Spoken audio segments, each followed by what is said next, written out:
사람은 관계 존재입니다. 그 관계를 형성하고 또 유지하는 데 참 중요한 것이 소통입니다. 교회 안에서 관계도 마찬가지죠. 교회가 성숙해져 가는 것은 얼마나 서로 잘 소통하느냐 그것이죠. 상대방이 말을 할 때 그 말을 받아줄 수 있는 마음의 품, 이것들이 얼마나 넓으냐. 그래서 사람이 성숙해져 간다는 것은 그렇게 내 생각만을 고집하지 않고 또 내 세계가 되게 만드는 것이 인생의 목적이 아니라 서로가 서로에게 주고받는 그런 영향, 이것들을 수용하는 것이죠. 하나님 나라는, 하나님의 백성의 삶은 바로 하나님과의 소통에 달려 있다, 이렇게 말할 수 있습니다. 세상도 끊임없이 자신들의 문화에서 우리가 생존할 수 있는 길을 제시합니다. 이 세상에서도 가치 있게 여기는 것을 획득하고 유지하고 확장할 수 있는 자기만의 방식을 계속 설득합니다. 유혹도 하고 또 위협도 합니다. 하나님께서도 마찬가지입니다. 하나님 나라에서 소중하게 여기는 것을 말씀해 주십니다. 하나님 나라의 가치, 윤리, 그 나라의 목표를 참 여러 모양으로 우리에게 알려주십니다. 교회는 그 목소리를 들려줘야 됩니다. 세상에서 칭송하는 거 교회에서 칭송하고, 세상의 문화와 가치가 교회에서 기승하고, 성경의 세계관과 하나님의 뜻보다 그것들을 더 우선할 때 교회는 더는 교회일 수 없고 성도는 더는 성도일 수 없는 겁니다. 특별히 하나님의 일꾼들은 그 목소리를 잘 들어야 합니다. 그 목소리를 전하는 소리가 되지 않는다면 사람들은 잘 속을 수 있을지 몰라도 하나님은 절대 그런 사람을 당신의 사람으로 인정하지 않으십니다. 본인이 말씀이 되기보다는 또 하나님이 반드시 가지셔야 될 그 권위를 사람이 절대 주장해서는 안 되는 것입니다. 세리 요한도 자기는 말씀이 아니고 소리라 그러죠. 소리. 말씀은 예수님이고 나는 소리다, 스피커다, 보이스다. 그래서 말씀을 전하는 자가 말씀과 자신을 동일시해서는 안 되고 항상 충실한 스피커가 되어야 하는 것입니다. 성도들도 마찬가지입니다.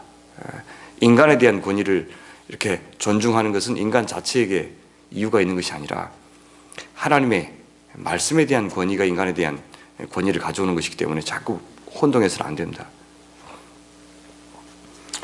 우리 앞에는 선택의 기회가 있습니다. 둘 다 고를 수는 없습니다. 왜냐하면 이 세상의 목소리와 하나님의 목소리 가운데 둘 다를 고를 수가 없습니다. 이 세상은 하나님을 반역하고 시작했기 때문입니다. 이 세상은 또 사탄이 다스리고 있는 영역이 있기 때문입니다. 그러나 하나님의 나라는 하나님만을 주권자로 모시는 나라입니다. 그분 말씀만이 서는 나라고, 그분의 뜻만이 서는 나라이고, 그분의 이름이 높임을 받는 나라이고, 그분의 영광만을 드러내는 나라가 하나님의 나라이기 때문입니다. 그분의 사랑으로 유지되고, 그분의 능력으로 보호받고, 그분의 자비로 존속되고, 그분의 부요하심으로 배부르는 나라가 하나님의 나라이기 때문입니다. 이스라엘은 하나님을 왕으로 삼은 나라입니다. 애굽의 노예에 불과했던 그들, 광야 유랑민에 불과했던 그들에게 하나님은 땅 주시고 나라를 세워주셨습니다. 그들이 경험한 하나님은 무에서 유를, 혼돈에서 질서를 만드신 창조의 하나님이셨습니다. 이스라엘은 이 땅에 없던 존재였습니다. 새로 태어났습니다. 아브라함의 아내 사라의 부리메트에서 이삭이 태어나는 기적은 다름 아니라 앞으로 있을 이스라엘 탄생 기적의 축소판이었습니다. 부림의 땅 광야에서 이스라엘이 태어나는 것으로 이어지죠. 그것은 사실상 하나님 없는 인간은, 하나님을 떠난 인간은 아무것도 아닌 존재라는 것을 일깨우는 과정에 불과했습니다. 따라서 하나님의 말씀을 따라 산다는 것은 하나님을 알아가는 일이면서 동시에 나 자신을 아는 것입니다.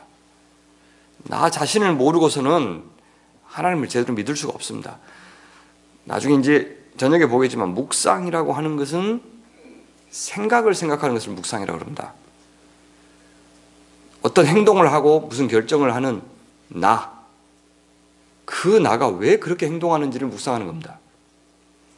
하나님의 생각을 묵상하는 것이 참된 성경 묵상입니다. 하나님이 왜 그렇게 행동하시지? 왜 하나님이 그런 걸 좋아하시지? 그런 것을 묵상하는 겁니다. 하나님의 말씀을 잘 읽는 것도 중요하지만 동시에 그 말씀에 의해서 나 자신이 잘 익히는 것이 참 중요합니다. 하나님 해석도 중요하지만 나 자신의 정체를 해석하는 일도 중요하다는 뜻입니다. 나의 무질서, 혼돈, 나의 한계를 아는 일, 그것은 하나님 말씀 앞에 서지 않으면 알 수 없는 일입니다. 하나님의 말씀으로 채워지지 않으면 세상의 정의를 맥없이 그대로 수용해서 때로는 지나치게 부풀어 오르기도 하고 때로는 지나치게 쭉 그렇게 깔아앉기도 합니다. 세상이 내 껍데기로 내가 갖고 있는 그 어떤 소유로 나를 정의하는 것을 단호하게 거부하고 우리 하나님의 정의를 수용하는 일. 너는 내 사랑하는 아들이요 내 기뻐하는 자다. 우리 하나님께서 말씀해 주시는 그 정의를 그대로 수용하는 것. 세상의 기대에 나를 맞추기보다는 나를 창조하시고 하나님의 백성으로 그분의 뜻과 계획에 내 인생을 튜닝하여서 살아가는 일, 그것은 하나님의 말씀에 충만할 때만 엄두를 낼 수 있는 일입니다. 이스라엘은 그렇게 하나님에게서 태어났습니다. 그래서 하나님을 아버지라고 부르는 겁니다. 그런데 어느 때가 되자 이스라엘이 인간 왕을 달라고 요구했습니다. 먹고 살만 하니까 이제는 자신들이 어떤 존재인 것을 잊어버린 겁니다. 그간 자신의 힘만으로 이룬 것이 아무것도 없다는 사실을 잊어버렸습니다. 하나님이 다 주셨고 다 하셨고 그들은 다만 승리의 전리품만 취했다는 사실을 잊어버렸습니다. 그래서 지금보다 좀 더 조건이 좋아지면 더 좋은 나라를 만들 수 있겠다고 생각했습니다. 그러니까 이스라엘의 미래는 전적으로 하나님께 달린 것이 아니라 좀 더 효율적인 행정 조직에 달려있다고 생각하기 시작한 것입니다. 이스라엘이 왕을 달라고 하는 것은 사실 강력한 중앙 집권적인 나라를 세워달라는 뜻이었습니다. 여호수아가 죽은 후에 사사가 이스라엘을 통치했죠. 사사는 비상임 지도자입니다. 그러니까 나라가 평안할 때는 자기 일 하다가 나라가 위태로워지면 쳐들어오는 그 지역이 있겠죠. 밑에서 쳐들어올 수도 있고 옆에서 쳐들어올 수도 있고 위에서 쳐들어올 수도 있습니다. 그렇죠? 그러면 그 쳐들어오는 그 지역 중심에 몇 개의 지파를 모읍니다. 그래서 그렇게 대응합니다. 그러니까 상비군이 없었어요. 그리고 상임 지도자가 없었습니다. 위기 상황에 성령께서 역사하셔서 그때 맞춰서 활동했던 지도자입니다. 그런데 이스라엘에는 하나님께서 상임 지도자로 계셨기 때문에 문제될 것이 없었습니다. 이스라엘이 어려움을 겪기는 했지만 그것은 그들이 자기 눈에 오른 대로 살았기 때문이지 왕이 없었기 때문이 아니었습니다. 그런데 이스라엘 주변 나라들을 살펴보면 한 왕이 강력한 리더십을 가지고 다스리던 나라였습니다. 이스라엘은 그들이 부러웠습니다. 그런데 그 나라는 20%가 나머지 80%를 지배하는 구조였습니다. 나라는 강력했지만 백성들은 노예나 다름이 없는 상태에서 살았습니다. 반대로 왕은 신적인 존재였습니다. 그런데도 인간은 그것을 선택합니다. 제가 목회를 하면서 사람을 잘 이해 못했던 것 같아요. 저는 성도들에게 결정하도록 이렇게 자꾸 자유를 주고 그러면 굉장히 좋아할 줄 알았어요. 안 좋아해요. 안 좋아하고 목사님이 좀 시켜주세요 그래요. 목사님이 결정하고 시켜주세요. 이거 내 교회 아니라고. 내가 아니니까 여러분들 생각이 중요하다고. 자꾸 토의하시고 그래서 어떤 교회를 하고 싶으신지 여러분들 결정하시라고. 겁나 싫어해요. 우리가 목사님 신뢰할 테니까 목사님의 목회 철학을 우리한테 이야기해 주시고 비전대로 하시라고. 잘 순종하겠다고. 이상한 목사들 말도 순종하는데 괜찮은 것 같다고 말씀하시고 답답해 죽겠어요. 가만히 생각해 보니까 인간의 역사 가운데 그리 안 했던 적이 없어요. 독재자들을 엄청 좋아합니다. 교회도요, 카리스마 있는 목회자들을 겁나 좋아합니다. 그런 교회는만 사람이 몰려듭니다.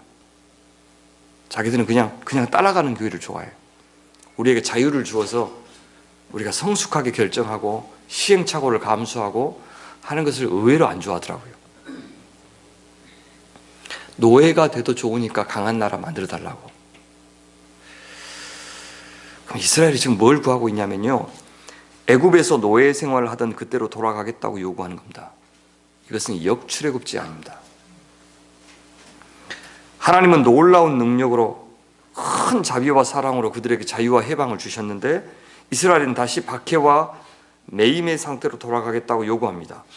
다시 저 파라오가 신적인 존재로 군림하고 자기들은 짐승처럼 자유 없이 그 신의 폭압을 견뎌야 했던 그 엄혹한 시절로 돌아가겠다고 말합니다. 뭐가 좋아서요? 예측 가능하거든요.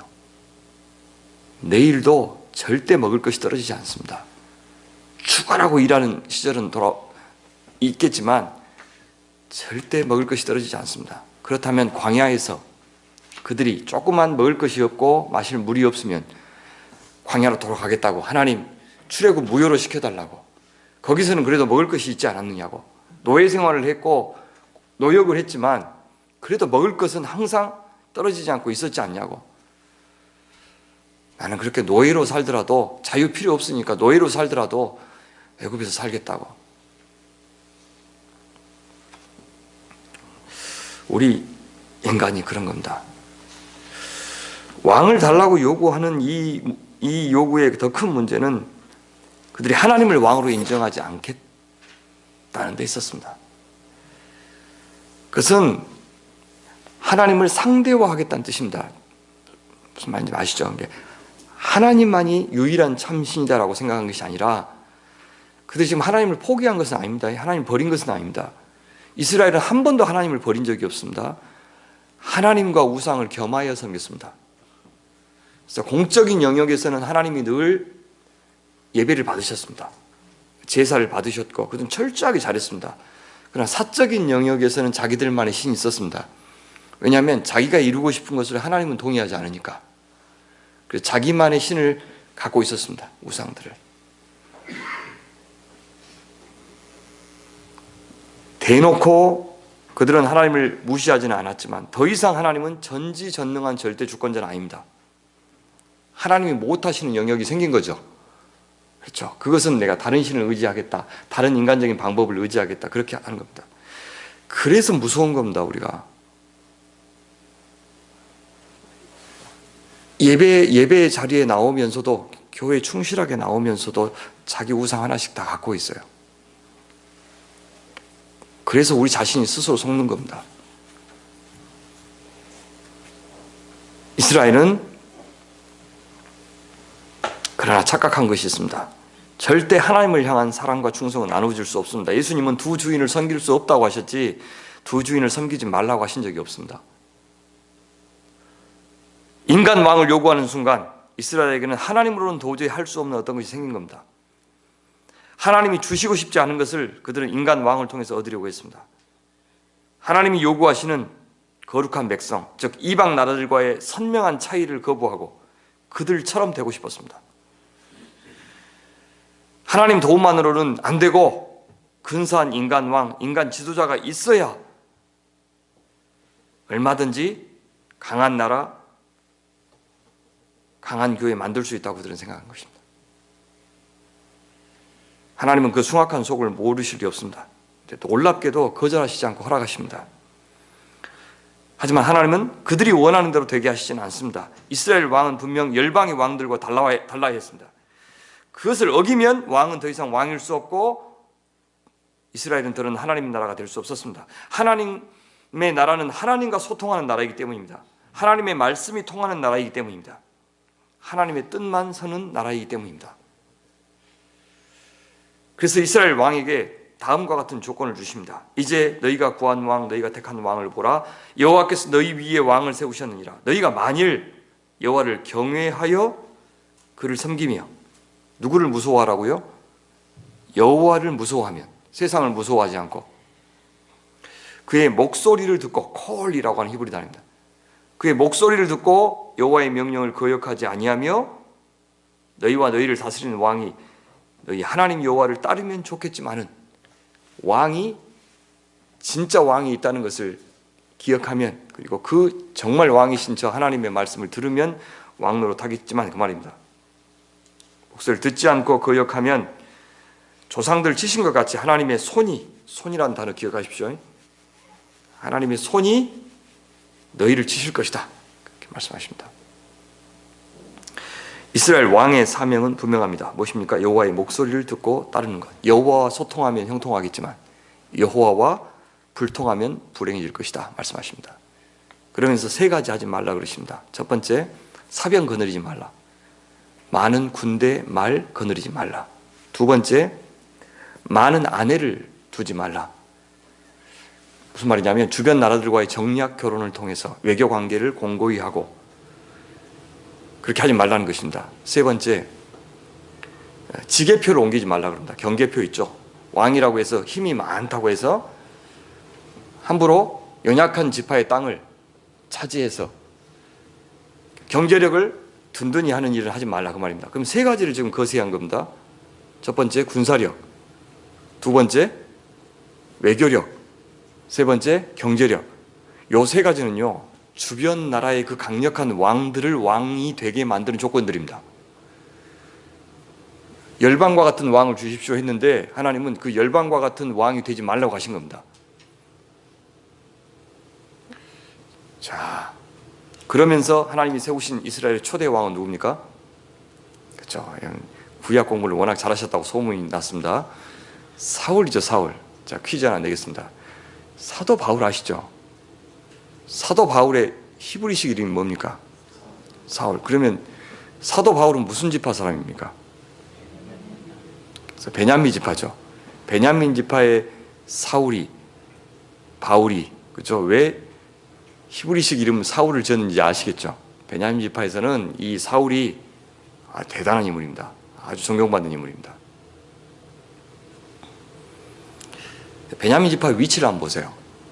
그 위에가 누가 있냐면 북쪽 이스라엘에서 가장 강한 지파가 에브라임 지파입니다. 그래서 북이스라엘을 이야기할 때 그냥 에브라임 사람아 그렇게 이야기하기도 합니다. 그렇죠?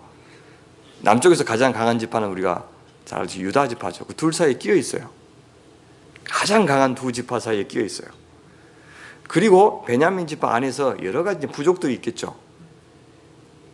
기스의 후손이라고 그러죠. 기스의 가문이에요. 제일 약한 가문이라고 성경에 나와요. 강한 지파 사이에서 숨도 못 쉬고 있는데 그 지파에서 가장 작은 가문에서 나온 이 사울이라는 사람을 왕으로 세웠어요. 무슨 말입니까? 하나님 말고는 의지할 데가 아무것도 없는 거예요. 사방이 막히면 우리 어디를 봅니까? 위만 뚫렸으니까 그렇죠? 위만 쳐다보게 만들 정도에 사방이 다 막힌 그런 상황 속에서 아무도 의지할 데 없는 조건에서 원초적으로 하나님만 의지할 수 있는 조건에서 왕을 세워주신 겁니다. 그것이 은혜입니다. 그렇죠? 그게 은혜예요. 그래서 사울은 처음에는 대단히 겸손했어요. 어떻게 했어요? 왕으로 삼으니까 아이고 하나님 어떻게 알아보고 저를 이렇게 감사하게도 기회 주셔서 감사합니다. 이렇게 하지 않고 어떻게 했습니까? 행구 사이에 숨었죠. 못한다고 숨었습니다. 겁쟁이였습니다.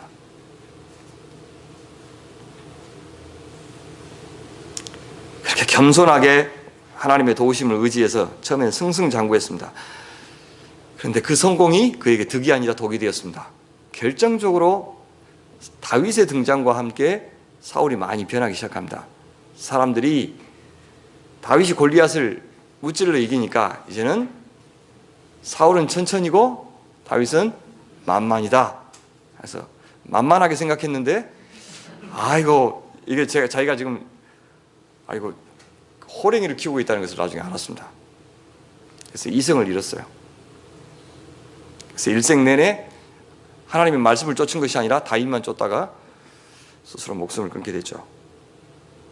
한꺼번에 많이 따른 것은 아닙니다. 조금씩 타협하고 양보하고 조금씩 하나님을 떠났습니다. 그러다가 어느 날 결국 파국을 맞았습니다. 사울의 왕국이 길지 못할 것이다 라는 경고를 받았습니다. 그런 통렬한 경고가 약이 되지 못할 만큼 사울의 마음은 돌처럼 딱딱하게 굳어져 갔습니다. 그의 존재 자체가 백성들을 피곤케 하기에 이르렀다 성경 말합니다. 하나님은 블레셋이라고 하는 가시를 그 옆에 두셨어요. 블레셋, 철기 문명을 갖고 있었습니다. 이스라엘이 지금 청동기 문명 시대였는데 철기 문명을 갖고 있어요. 어디서 크레타라는 섬 알죠? 신약에는 그레데 나오죠. 요즘 크레타 섬 거기 출신입니다. 그 해양 민족이에요. 넘어와서 바로 서쪽을 차지했던 평야지대를 차지했던 게 블레셋입니다. 그래서 그를 두어서 늘 불편하게 만듭니다. 돌아오라고. 돌아오기에는 너무 멀리 가고 말았습니다. 여러분 그럴 수도 있다는 것을 아셔야 됩니다. 하나님께 돌아오기에는 너무 멀리 간 사람도 있습니다. 스스로는 도저히 회개할 수 없게 될 정도로 멀리 떠날 수도 있다는 사실을 기억해야 됩니다. 사무엘상 15장은 이 사울 인생의 분수령이 됩니다. 그래서 이 장을 기점으로 해서 사울은 무대 뒷면으로 사라지고 다윗이 무대 전면에 부상하게 되는 중요한 장입니다. 무슨 일이 있었을까요? 사울이 계속 불순종하는데도 그를 향한 하나님의 기대는 하나님 기대를 버리지 않습니다. 다시 말씀하셔요. 그를 통해서 다시 일하고 싶다고 말씀하십니다. 그게 1절입니다. 사무엘이 사울에게 이르되 여호와께서 나를 보내어 왕에게 기름을 부어 그의 백성 이스라엘 위에 왕으로 삼으셨은즉 이제 왕은 여호와의 말씀을 들으소서. 사울이 누구라고요? 기름 부음을 받은 자라고 이야기합니다. 대리 통치자. 그는 왕권을 주신 분에게 복종해야 되는 존재다 말합니다. 사울의 왕은 따로 있다라고 말하고서 시작하십니다. 사울이 지금 잊어버린 것이 그것이기 때문입니다. 이제 왕은 여호와의 말씀을 들으소서라고 말하기 전에 왜 말을 들어야 되는지 그의 정체를, 그의 위치를 분명하게 이야기해 줍니다. 그는 자신이 절대 주권자가 아닌 것을 꼭 기억해야 됐습니다. 이제 왕은 여호와의 말씀을 들으소서. 여호와의 말씀을 직역하면 여호와의 말씀의 목소리입니다. 이 목소리라는 단어가 15장을 이해하는 키워드입니다. 자, 어떤 명령하십니까? 아말렉을 진멸하라고 말씀하십니다. 사람이든 짐승이든 하나도 전리품으로 취해서는 안 된다. 다 죽여라. 물론 모든 하나님이 명령하신 전쟁이 다 진멸 명령은 아니었습니다. 하나님이 심판을 할 때만 진멸 명령을 내렸습니다. 특별한 경우에 한해서만 그렇게 명령하셨습니다. 대개 주변 나라들이 전쟁을 하는 이유는 전리품 때문이었습니다. 하지만 하나님 나라의 전쟁은 명품 때문이 아니라 명분 때문이어야 했습니다. 하나님의 거룩한 뜻을 수행할 때만 전쟁했습니다. 진멸 명령이 잔인하게 보일 수도 있습니다. 하지만 그것은 도리어 함부로 명분 없이 전쟁하지 못하게 하는 역할이 더 컸습니다. 전리품을 취할 목적으로 전쟁을 하게 되면 연약한 백성들은 늘 왕이나 지배층의 전리품 획득 욕망의 노예가 될 수 있었습니다. 수단이 될 수 있었습니다. 하나님은 절대 그런 전쟁 허락하지 않으십니다. 이스라엘은 절대 더 부자가 되기 위해서, 강해지기 위해서, 유명해지기 위해서 전쟁을 해서는 안 되는 나라였습니다. 저 시간에 말씀드렸듯이 하나님은 처음부터 이스라엘이 어떤 땅에 살아야 될지를 다 정해 주셨습니다. 북쪽, 동쪽, 남쪽, 서쪽 경계 다 정해 주셨어요. 하나님이 세상에서 제일 강한 하나님이시다라는 것을 증명하려면 저 같으면 세상에서 가장 강한 나라 만들겠어요. 그렇죠? 주변 나라들이 감히 넘볼 수도 없는 큰 나라, 그렇죠? 계속해서 영토를 확장하는 그런 나라를 만들겠다고요. 왜냐하면 당시에 그것이 상식이었어요. 당시 나라들과의 싸움은 신들과의 싸움이었기 때문에 강한 나라를 만들면 그 나라의 신은 강하다고 믿었어요. 요즘으로 하면 뭐냐면 예수 믿는 자들 다 잘 나가게 하면 전도할 필요 없다고 내가 말씀드렸잖아요. 와, 나도 잘 되고 싶으면 저 잘 되게 만드시는 하나님을 내가 믿어야 되겠다.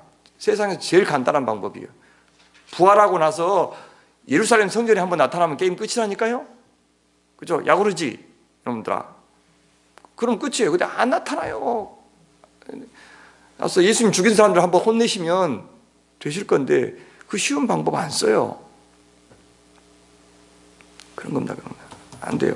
이스라엘은 절대 그런 부자가 되기 위해서, 강해지기 위해서 전쟁을 해서는 안 되는 나라입니다. 우리 그리스도인도 마찬가지예요. 다른 사람을 압도할 만큼의 부자가 되거나 유명한 사람이 되는 것에 아예 관심을 기울여서는 안 됩니다. 큰 일, 작은 일, 큰 사람, 작은 사람, 큰 교회, 작은 교회 나눠서는 안 돼요. 하나님이 그런 것에 관심이 없으셔요. 왜냐하면 우리가 거들지 않아도 충분히 부자시고 유명하시고 충분히 강하십니다. 그분은 우리가 증명해야, 만들어 드려야 비로소 그런 분이 되는 것이 아니에요. 하나님은 우리가 그런 일을 하면서 전쟁 같은 삶을 살기를 바라지 않으십니다. 절대 명품을 얻기 위해서 살기를 바라지 않으신다는 거예요. 명분을 위해서, 하나님의 뜻을 위해서 우리가 살기를 바라시는 분입니다. 하나님의 뜻을 따라서 사는 사람이 제일 강한 사람이에요. 그죠? 세상은 주목받는 일과 그렇지 않는 일을 나누고 영향력을 많이 발휘하는 일과 그렇지 않은 일을 나누지만 오늘 내가 하는 이 작은 일이 10년 후에, 20년 후에, 100년 후에 무슨 역사를 일으킬지 모른다고요. 그렇죠?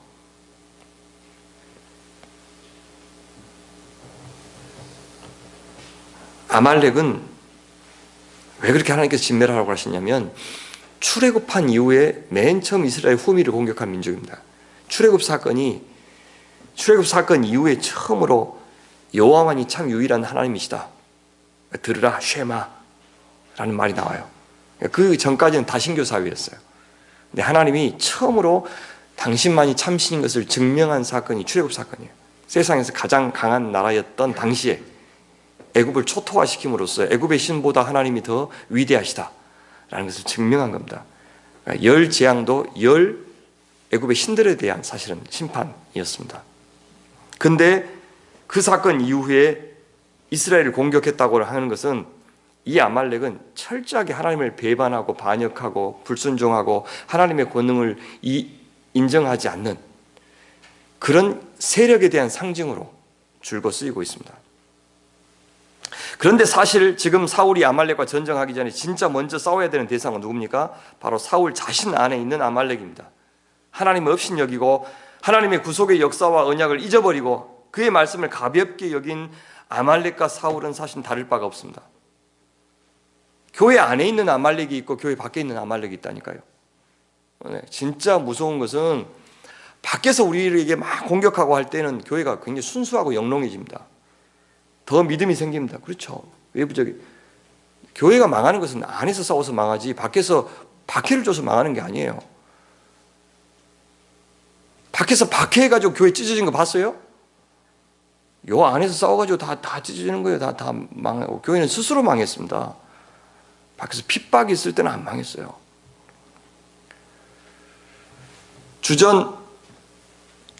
주후 500년 무렵에 티그리 지방 있죠. 티그리스 지방이 뭐냐면 사담 후세인의 고향입니다. 그곳에 당시 기록을 보면 주교들의 숫자를 보면 이스라엘 인구가 그리스도인 인구가 얼마인지를 짐작할 수 있는 엄청 95% 정도가 그리스도인이었어요. 당시에 500년, 그러니까 5세기, 6세기 그 무렵에. 그런데 순식간에 이슬람화 됐어요. 그 티핑 포인트가 뭐냐? 학자들이 연구하기 시작했습니다.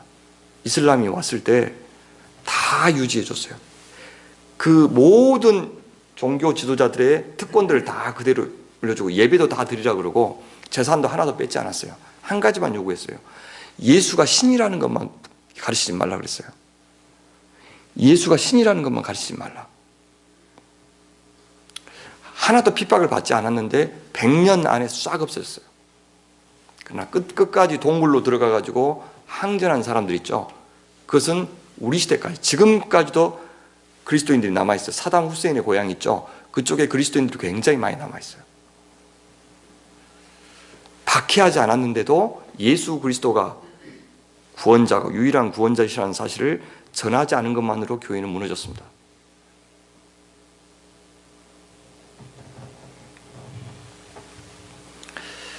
따라서 우리가 날마다 하나님의 말씀을 따라 산다는 것은 내 안에 있는 아말렉을 적발하고 그 아말렉과 말씀으로 싸우는 일입니다. 아무리 하나님이 도와주신다고 해도 편안하게 전쟁하는 사람은 없습니다. 말씀 앞에 나아갈 때 평안만 추구할 수 없는 이유가 그것입니다. 거짓 위안이 아니라 참 평안을 얻으려면 내 안에 있는 아말렉 용납하지 말고 진멸해야 됩니다.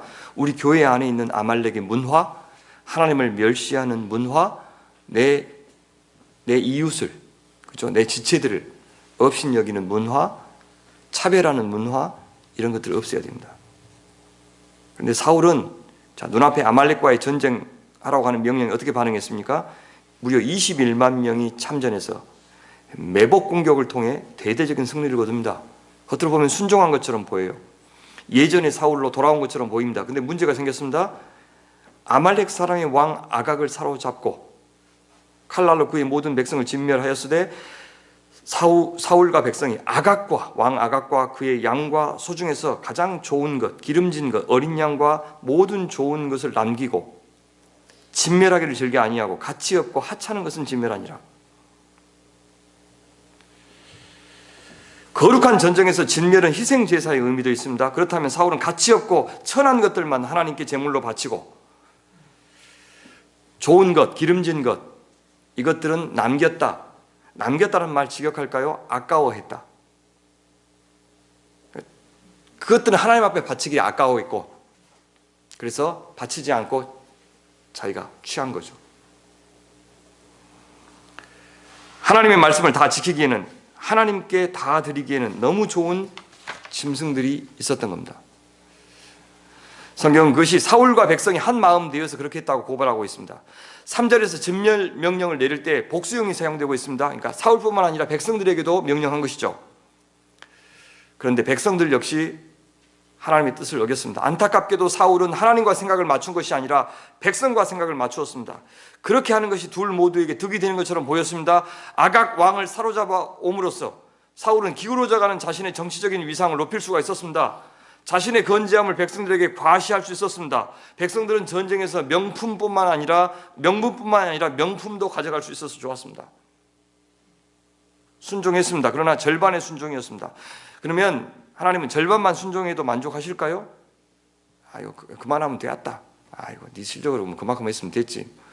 그렇게 하실까요? 아니 그 나머지 절반만이라도 순수했을까요? 겉으로 보면 아무도 몰라요. 우리는 얼마든지 절반의 순종으로 불순종을 정당화할 수 있는 사람입니다. 거짓의 위험성이 그것입니다. 그 절반이 사실이라는데 그 위험성이 있습니다. 절반의 사실로 진실을 대신하는 것. 그죠? 가령 예를 들어서 어떤 것입니까? 아브라함이 애굽에 내려가서 사라를 뭐라고 그랬어요? 누이라고 그랬죠. 누이 맞아요? 안 맞아요? 맞아요. 누이예요. 근데 진실은 뭐죠? 아내죠. 그죠? 누이였지만 지금은 아내잖아요. 절반의 사실로 진실을 대신하는 것이 거짓입니다. 얼마든지 정당화하고 합리화할 수 있습니다. 거짓이 진짜 더 위험한 것은요, 남을 속이기 전에 자기 자신을 반드시 속여야 한다는 데 있습니다. 남이 모를 것이라고 착각하고 하나님도 모를 것이라고 착각해야 거짓말할 수 있습니다. 철저하게 자신을 속여야 됩니다. 정당화시켜야 됩니다. 설득해야 됩니다. 그래야 거짓말, 그래서 파괴되는 거예요. 그래서 외식의 냄새가 그렇게 고약한 거예요. 가면 쓰고 속이면서 사는 사람들 있죠? 고약해요, 냄새가. 안 믿는 사람들이 더 향기로워요. 일관성 있게 거짓말 하잖아요, 그죠? 아니, 그러니까 거짓말 하는 게 일관성 있게 나쁜 짓을 하잖아요. 근데 이 사람들은 착한 척 하면서 거짓말 하니까 고약해요, 냄새가 아주 고약해요. 지독해요. 자기 양심을 기절시키지 않으면 절대 하나님 속일 수 없습니다. 양심이 화이 맞았다 그러죠. 하나님 다 아셔요. 아시고 여호와께서 사무엘에게 심경을 격정적으로 토로하십니다. 그러니까 하나님을 사랑하는 사역자들은 되게 피곤해요, 인생이. 왜냐하면 하나님이 맨날 불평을 그 사람한테 하거든요. 막 자기 괴로운 마음을 그 신실한 사역자한테 다 토로해요. 하나님도 누구한테 말 안 하면 그냥 속이 터진가 봐요. 그러니까 그 괴로운 마음을 다 주시면 그 사역자는 다 괴로워해. 그러니까 하나님의 괴로운 마음을 받아서 같이 괴로워하는 사람이 지도자예요. 하나님이 좋을 때 막 하나님이 좋으시면 또 붙잡고 막 좋아해요. 막 내가 얼마나 기분 좋은지 아냐 하고 막 가르쳐줘요. 그럼 그것 때문에 막 좋고. 근데 하나님은 괴로워하시는데 자기는 막 태어나면 그런 거짓 선지자죠. 하나님의 마음을 그대로 받으니까 하나님을 사랑하는 신실한 분들은 되게 고통이 많아요. 고통이 많아요. 마음에 고통이 많고 그래요. 그러니까 괜히 사무엘한테 막 뭐라 그러죠? 내가 사울을 왕으로 세운 것을 후회하노니. 후회한다 그러죠. 후회한다. 이게요, 이 주제가 큰 주제입니다. 하나님의 후회하심이라는 게 성경에 몇 번 나오는데 큰 구약의 주제예요. 후회라고 하는 것은 뭘 전제로 하는 거죠? 기대를 전제로 하는 거예요. 기대. 기대를 전제로 한다는 것은 상대방이 어떻게 행동할 것을 안다는 거예요? 모른다는 거예요? 모른다는 거죠. 모르니까 기대하는 거죠.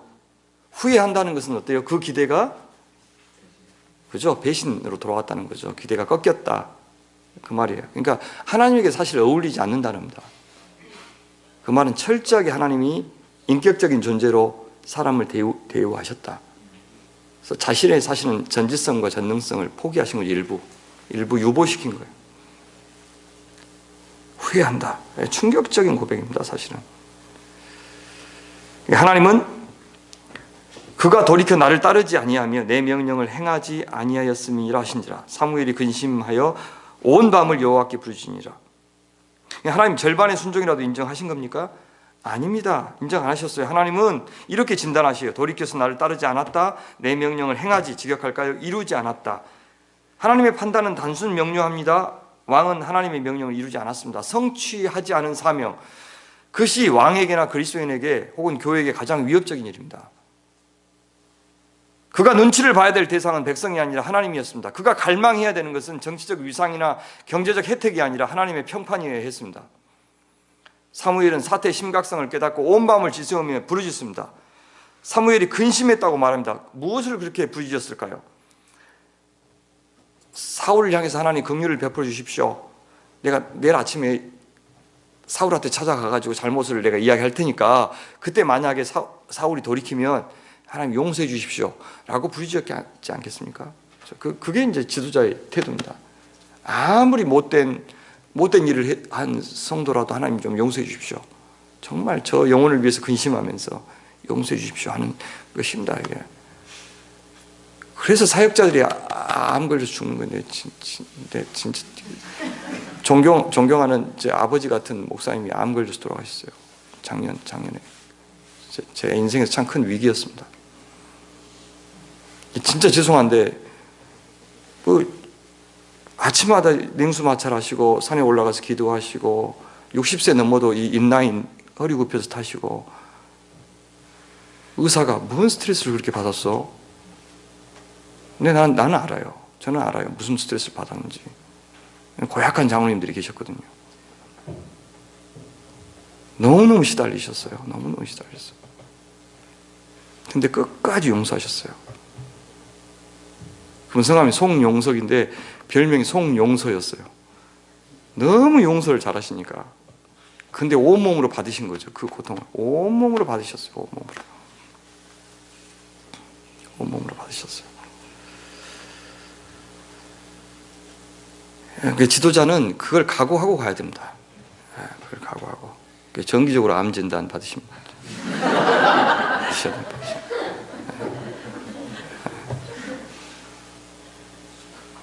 그러니까 편하려고 살면 저도 모르고 왔어요. 모르고 했어요. 알았으면 안 왔을 것인데 이제 갈 수도 없고 이제 깝깝해 죽겠습니다. 지금 이제 그런 자리라고 그래요. 그리고 그런 자리이더라고요.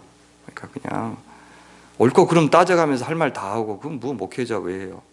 그냥 당하는 겁니다. 목회자는 무조건 당해야 됩니다. 무조건 당하고 쫓아내면 쫓겨나가고 성도들 쫓아내고 지가 기업과 건물 차지하고 앉았고 내가 한 명만 남아있어도 나는 안 나간다.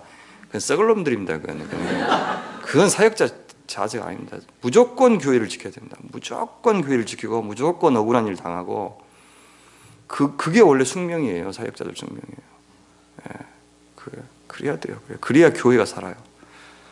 목회자가 죽고 교회는 살아나야 됩니다. 그렇게 하나님은 후회하시고 사무엘은 근심하면서 밤을 지새우며 부르짖어 기도하고 있는데 사울은 그때 뭐하고 있었습니까? 12절 보시면 사무엘이 사울을 만나려고 아침에 일찍 일어났어요. 근데 어떤 사람이 사무엘에게 뭐라고 해주냐면 사울이 갈멜에 이르러 자기를 위하여 기념비를 세우고 발길을 돌려 길갈로 내려갔다 하는지라. 사울 뭐 했어요 지금? 기념비 세우고 기념비 거기다 뭐 새겼어요? 누구를 위하여? 아니 기념비 세울 수도 있죠. 근데 기념비에 뭘 새기느냐가 중요하죠. 그래서 우리 하나님이 참 위대하십니다. 왜냐하면 나중에 또 기념비 세우거든요. 그 사무엘도. 근데 뭐라고 그랬어요? 그걸 에벤에셀이라고 그랬잖아요. 그죠? 하나님께서 여기까지 우리 도우셨다 해가지고 에벤에셀이라고 돌을 했잖아요. 근데 여기는 지금 누구를 위하여? 공덕비 세운 거죠. 자기 성전비를 세운 겁니다. 자기를 위해서. 그러니까 이 전쟁을 수행한 근본 목적이 무엇이었는지 짐작케 하고요. 그는 이 전쟁이 홀리워, 여호와의 전쟁이라는 생각이 없었던 겁니다. 하나님 다 이기게 해주셨다고 생각하지 않고 내가 21만 명 동원해가지고 매복 공격 통해서 내가 이겼다, 내가 승리했다, 그렇게 지금 믿고 있는 겁니다. 그래서 기념비에 새겨야 될 것은 하나님이 아니라 사울 자신이라고 생각했어요. 근데 이 기념비라는 단어 히브리어가 뭐예요? 아까 제가 손 기억하라 그랬죠. 손이라는 단어가 같아요. 네가 내 목소리 듣지 않으면 내가 내 손으로 널 치겠다 그랬잖아요. 사울은 하나님의 손이 아니라 자기의 손으로 이스라엘을 구원했다고 생각했어요. 그래서 이런 사울의 손은, 기념비는 사실상 그런데 뭐예요? 하나님의 심판의 손을 불러오는 악행이라는 것을 그는 몰랐어요. 우리가 우리 기념비 새기면 제발 무슨 기념 예배 막 그런 얘기 좀 하지 마세요. 예? 박사학위 기념 예배 뭐 그런 것도 있죠. 지가 영광 받으려면서 예배라는 형식을 취하면 쓰겠어요? 그게? 제발 그런 거 하지 말고 이 교회는 아예 그냥 잊어버리세요. 누가 했는지. 잊어버려. 막 새겨가지고 대대로 막 역사에 기록하려고 그러지 말고 그냥 잊어버리시라고. 잊어버리세요. 왜냐하면 만에 하나, 억에 하나도 아니잖아요. 우리가 인간이 한 게. 그래서 안 돼요. 인간은 기억하면 안 돼요. 인간은 안 돼요. 좀 서운하기도 하겠지만 괜찮아요. 다 뒤지면 몰라요. 다 몰라요. 그냥 남아있는 후손들이 사실 자기들 명예, 자기 선조들 명예 얻으려고 그런 거 다 기록하는 거거든요. 죽은 사람 모르잖아요. 그런 게 남기면 안 돼요. 저는 그렇게 생각해요. 어떤 교육적인 목적을 위해서 그렇게 하는 것은 저는 알지만 자꾸 무슨 예배 해가지고 사람이 영광받는 그 뻔한 짓이잖아요. 그거. 그렇게 안 했으면 좋겠어요. 예배는 하나님만 영광을 받으셔야 됩니다. 하나님만. 예. 그가 진짜 하나님의 사람이었다면, 그리고 이 전쟁이 하나님의 전쟁이었다면 승리를 거둔 후에 맨 먼저 사울은 사무엘을 찾아야 했습니다. 그리고 그와 함께 하나님 앞에 나아가서 감사의 제사를 드려야 했습니다. 왜냐하면 사무엘은 지금 하나님을 대신하는 자였기 때문입니다. 그런데 사울은 사무엘을 찾아가지 않았습니다.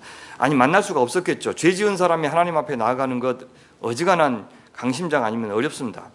그래서 사무엘이 사울을 찾아간 겁니다.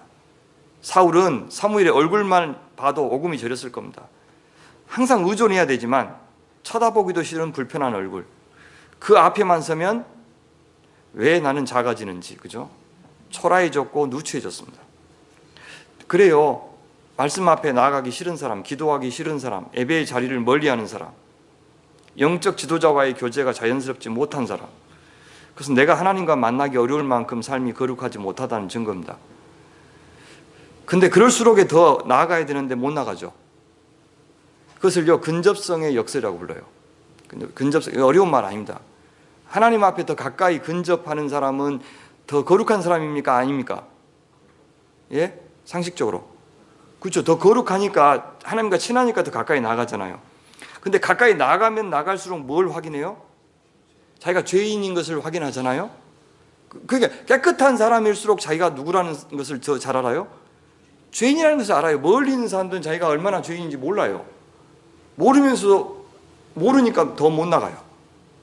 그래서 진짜 성숙한 사람은 하나님 앞에 더 가까이 가면 갈수록 내가 도대체 내가 누구냐, 내가 얼마나 부족하냐, 연약하냐를 절실하게 깨달아요. 그래서 함부로 이야기하지 못하고, 성도들한테 이야기할 때도 조심조심 이야기하고, 교회에서 무슨 한마디 할 때도 조심조심, 왜냐하면 하나님 앞에 가까우니까 내가 얼마나 바보, 멍청이, 천치인지 내가 아니까 함부로 이야기 못하는 거예요. 조심조심해요. 멍청한 사람들이 막 지 잘난 줄 알고 막 이야기한다고요. 그 하나님하고 거리가 멀다는 뜻이에요. 사람들도 무시하고 막 그래요. 지가 잘났다고 생각하고 지 뜻대로 교회가 돼야 된다고 생각하는 사람들은 하나님하고 거리가 멀다는 뜻이에요. 그건 상식이에요, 상식. 근데 그런 사람들도 하나님 앞에 가까이 데리고 가기가 참 어려워요.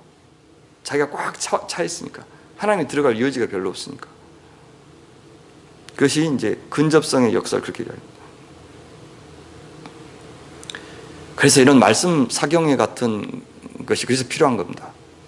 이 교회 형편 뭐 다 알고 온 것도 아니고, 제 첫날 이야기했듯이 그게 한번 가죠 뭐 계속 그 이야기 했다가 지금 내 발목이 잡혀가지고, 저는 그냥 인사말로 한 줄 알았어요. 한번 사경에 오세요. 예, 한번 가죠 뭐. 근데 그게 진실인지 몰랐어요. 그래서 전 느닷없이 왔는데, 하나님이 이런 메시지를 통해서 교회가 각자, 왜냐하면 목사님은 세게 이야기 못 하시잖아요. 못 하시는데, 저는 이제 한번 하고 다시 안 올 사람처럼 항상 말씀 전하고 도망가면 되잖아요. 도망가면 되니까 혹시나 이런 말씀 중에서 본인한테 적용하실 거 있으면 좀 했으면 좋겠어요. 좀 했으면 좋겠어요. 제가 우리 목사님만큼이나 권위가 있겠습니까만은 들으시면 좋겠어요. 그러려고 이렇게 기회를 주시는 것 같아요. 말씀. 그래서 우리 이렇게 이야기합시다. 주님 아시다시피 제가 그런 사람입니다. 잘못했습니다. 이렇게 그럴 수밖에 없었다고 말하지 말고, 그래서는 안 됐는데 그거 알면서 그랬다고, 주님 안 좋아하실지 알면서 제가 좋아서 그렇게 한 것이라고, 그렇게 좀 이야기해야 됩니다. 근데 사울은 강심장이었어요. 그래서 철저하게 자신을 설득한 사람. 사무엘을 보고도 마음을 감춥니다. 당신은 여호와께 복을 받으소서, 내가 여호와의 명령을 행하였나이다. 자기가 순종해서 승리 거두었으니 사무엘도 자기 덕분에 하나님께 복을 받아 누리라는 뜻입니다. 뻔뻔하죠? 그런데 그렇게 말했는데 사무엘은 이런 사울의 살가운 말에 가타부타 아무 대답도 안 씁니다. 칭찬도 않고 책망도 안 씁니다. 대신 사울이 가장 좋아하는 소리지만 다른 사람에게는 감추고 싶은 소리, 자기 혼자만 독점하고 싶은 소리, 그래서 꺼내놓고 싶지 않았던 소리를 환기시켜 줍니다. 14절 보십시오. 사무엘이 이르되 그러면 내 귀에 들려오는 이 양의 소리와 내게 들리는 이 소의 소리는 어찌 됨이니까? 소리, 이 목소리입니다. 목소리 1절에 나왔던 그 목소리 있죠. 그 단어입니다.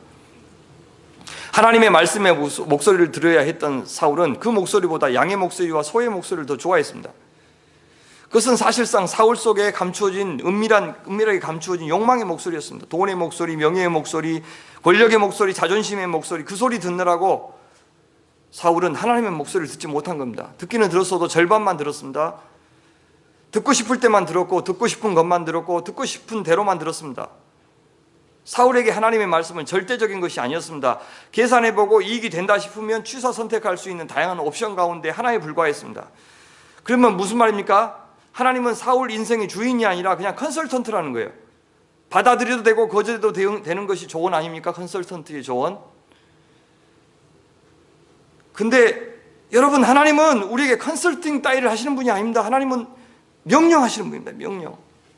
예? 우리가 하나님을 컨설턴트로 모시면 그날에 그분을 배울 생각을 하지 말아야 됩니다. 하나님은 우리가 언제든 필요할 때 찾으면 상시 대기하시는 심부름센터 직원이 아니시라고요. 근데 우리는 하나님께 기도해서 안 들어주면 진짜 서운해합니다. 예? 하나님 그러실 수가 있냐고. 지가 하나님한테 뭐 얼마나 잘했는데 그래 꼬박꼬박 받아내려고 그래요. 우리가 한 것을 생각하면 사실 염치가 없는 거죠. 하나님 앞에 나아갈 때 우리가 뭐 하나님 생각 얼마나 했어요. 지 하고 싶은 대로 다 살았지. 어쩌다 그냥 뭐 새벽기도 한번 나오면 그것이 뭐 아무것도 아니지. 그죠? 근데 뭐 요구할 때는 뭐 맡겨놓은 사람처럼 막 요구해요. 안 들어주면 막 충성스럽게 내 말 들어줘야 되는 것처럼 전제를 한다고요. 근데 사실 생각해보면 염치 없는 짓이에요. 그죠? 별로 잘한 것 없어요 우리.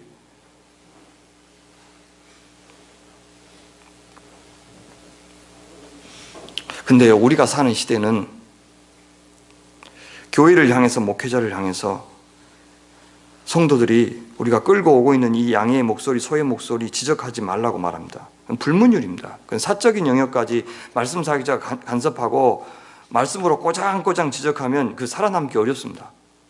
예.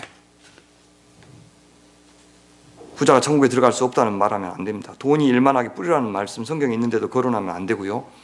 먼저 든 자가 나중되고 으뜸이 되고자 하는 자는 끝이 되리라는 말씀 성경에서 빼버리고 싶어 합니다.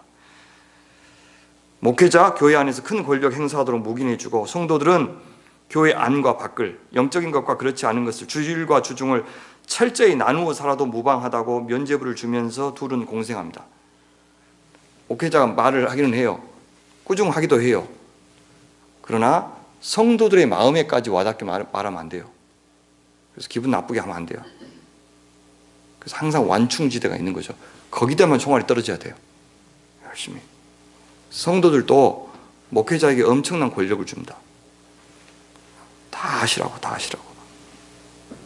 목회자는 카리스마 갖고 막 하고 싶은 대로 돈도 다 쓰고 뭐 다 하고, 성도들은 어째 당신 나한테 축복만 빌어주면 된다고, 마음만 평안하게 해주면 되고, 내 기도 제목만 빌어주면 된다고. 내가 돈 웃다 쓰고 세상에서 뭐 하고 있는지는 너무 많이 알라 그러지 말라고. 그게 완충지대, 둘 사이에 불문율이 형성이 됐어요. 그래서 성도는 목회자를 타락시키고 목회자는 성도를 타락시키고, 한쪽의 책임이 아닙니다.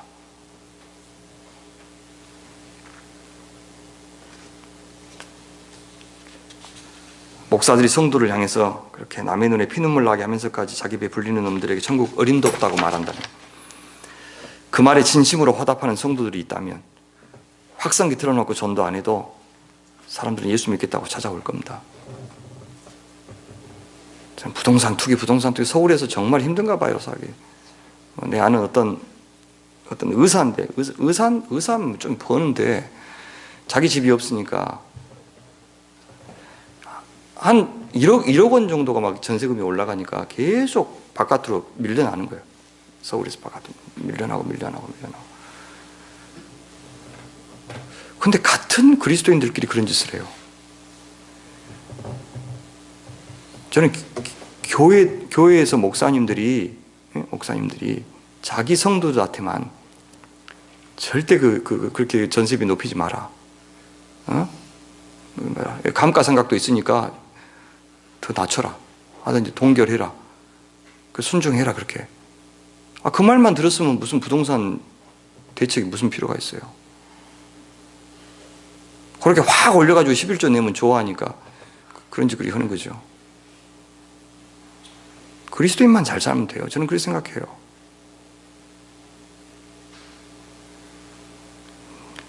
저도 한 2년 전에 그 전세 들어와서 살고 있는데 도망가 버렸어요, 그 주인이.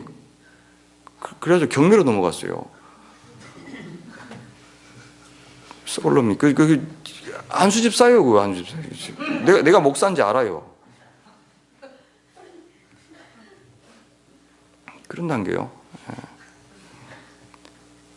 사실 나 돈 안 보고 살았어요. 근데 뭐 개척하면서도 절대 사택 없는 교회로 아예 못 박아버렸어요. 그냥 목사들 똑같이 고생해야 된다고.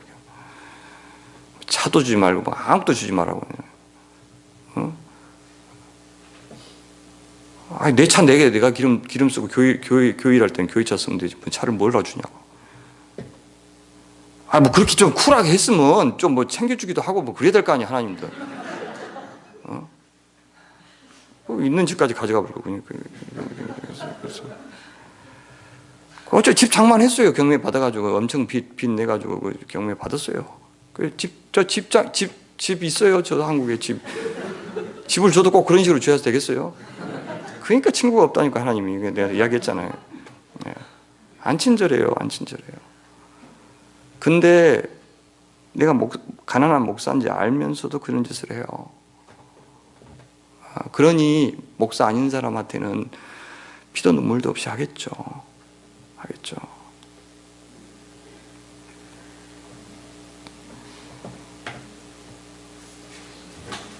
우리에게 양의 소리, 소의 소리는 무엇입니까? 여러분, 우리 이강택 목사님이 여러분들의 그것을 지적해 줄 수 있게 해주세요. 그래야 이 교회가 삽니다. 그래서 이 사무엘이 블레셋보다도 훨씬 사울에게는 가시 같은 존재였어요. 그럼 이렇게 정면으로 하나님의 말씀을 통해서 죄를 지적받으면 이제 사울이 좀 깨달아야 되지 않겠어요? 뭐라고 그래요? 사울이 이르되 그것은 무리가 아말렉 사람에게서 끌어온 것인데 백성이 당신의 하나님 여호와께 제사하려 하여 양들과 소들 중에서 가장 좋은 것을 남기며 그 외의 것은 우리가 진멸하였나이다. 화려한 변명입니다. 설득 당할 뻔했어요, 제가. 내가 아니라 백성이 하자고 했습니다. 나를 위함이 아니라 당신이 하나님을 위한 일입니다. 나의 정치적인 위상을 높이기 위함이 아니라 하나님께 제사하기 위함입니다. 그 증거가 있습니다. 가장 좋은 것을 남겼지 않습니까? 난 그렇게 나쁜 사람이 아닙니다. 나머지는 다 진멸했지 않습니까? 우리가 쓰는 자기 합리화의 방법 다 쓰고 있잖아요. 나만 그러냐? 나만 좋자고 그러냐? 나보다 더한 놈도 있다? 그죠? 한 잔만 더 마시면 죽는데도 알코올 중독자가 그 한 잔을 마셔야 되는 이유가 2,000가지가 넘습니다. 골프 치는 사람이 그날 골프가 안 되는 이유가 10,000가지래요. 근데 10,000번째 이유가 오늘 이상하게 안 되네. 이게 10,000번째래요. 절대 자기가 못 친다는 소리는 끝내 안 하는 거죠. 하여튼 뭐 이유는 모르겠는데 하여튼 그날 안 된다는 거예요. 이게 우리 인간입니다. 아무리 나쁜 짓을 하고도 얼마든지 내 죄를 죄 아닌 것으로 만들 수 있고요.